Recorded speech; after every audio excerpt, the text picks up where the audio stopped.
We talked some time ago about word codes in which the letters have been rearranged so that you could send secret messages.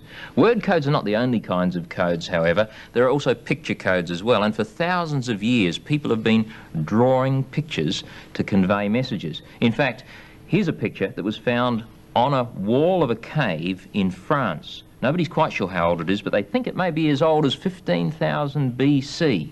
A very old picture indeed. And it obviously meant here's a black bull. But not all of the pictures were so detailed. In fact, if you look in the walls of tombs in Egypt, you find pictures that are sometimes quite simple. Here are some from a temple wall found in Egypt and thought to date back to about 3000 BC. They look a bit like cartoons, don't they? Comic strips, and they're obviously telling a story, just as the comic strips in the newspaper tell a story. And we know that even though they are simplified pictures, they mean something which we understand, and we know from one day to the next what those little pictures represent.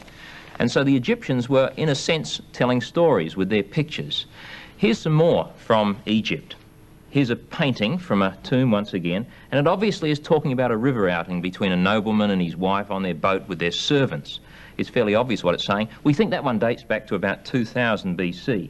And here's another picture from ancient Egypt in 3 parts. The top section shows some servants measuring a field with a piece of rope. The bottom section shows the nobleman sitting under a canopy watching the servants cutting the wheat. And the middle section shows them piling up the wheat and measuring the piles. Also shows the nobleman's chariot. So that tells quite a little story. And the pictures in ancient Egypt were very often surrounded by other little markings on the wall that looked like a cross between pictures and letters. They were called hieroglyphics, and they remained a mystery for many thousands of years. You can see some of them here behind me.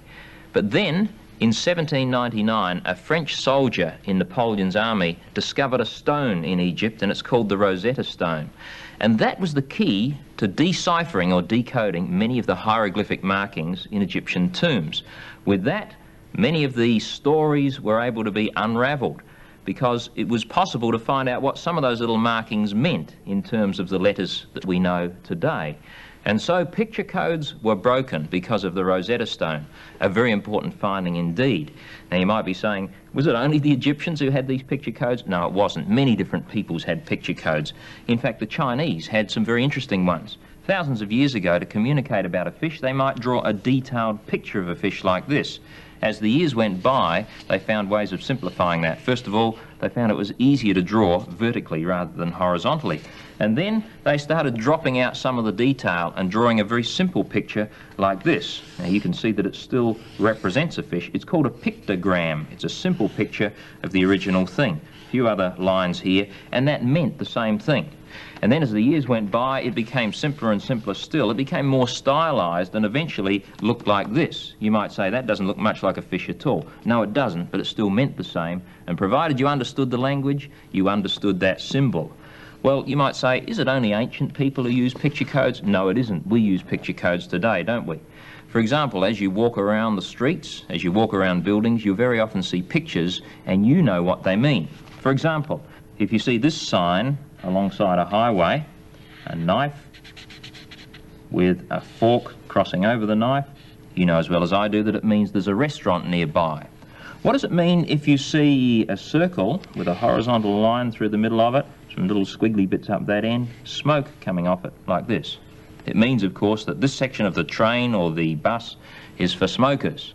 What if you see a large diagonal line across the cigarette? What does that mean? You're right, it means no smoking in this section. How about this one? I'm sure you've seen it. An exclamation mark. What does that mean? You're right, and it means caution, danger, something to beware of around here. How about this one? I know you've seen this beside the road, a little triangular heap of dirt down in this corner, and then a shovel coming out of the dirt, and a man standing in this position here with legs a little bent and arms on the shovel. What does it mean? Well, it means road works in progress, although the other day I saw one of these signs and somebody had written underneath it, I can't get my confounded umbrella open. So from now on, I'm going to have a little bit of trouble decoding that picture. But you know as well as I do that these are all international signs. They're drawn in a simple fashion so that people can understand them no matter what language they speak. and they're used the world over. And what I'd like you to do in the next week is see how many picture signs and symbols you can find in the streets around you. I want to know. Curiosity.